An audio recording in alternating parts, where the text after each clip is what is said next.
నెల్లూరు జిల్లా ఉదయగిరిలో జరిగిన chain snatching కేసులో ఉదయగిరి ఎస్ఐ ఇంద్రసేనారెడ్డి దొంగతనం జరిగిన గంటల వ్యవధి లోపలే ఒక దొంగను పట్టుకున్నారు. మిగతా ఇద్దరి కోసం గాలింపు చర్యలు చేపట్టారు.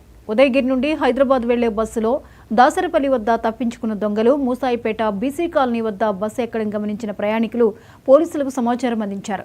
గండిపాలెం వద్ద బస్సు ఆపి పట్టుకునే ప్రయత్నం చేశారు. కిటికీలో నుండి ఇద్దరు దొంగలు పారిపోయారని సిఐ వెంకట్రావు తెలిపారు. త్వరలో వారిని పట్టుకుంటామని చెప్పారు.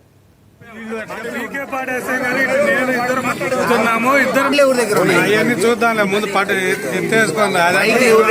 ఫోనేదమ్మా, ఫోన్ బైక్ తీసుకురండి. ఎవరైనా బైక్ ఉంటే బైక్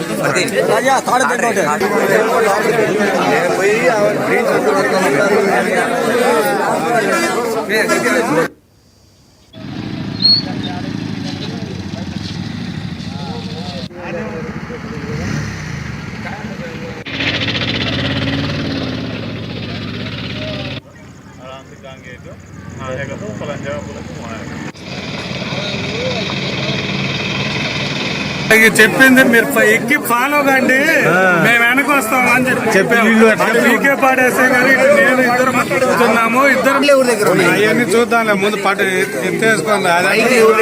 ఫోనేదమ్మా, ఫోన్ బైక్ తీసుకురండి. ఎవరైనా బైక్ ఉంటే బైక్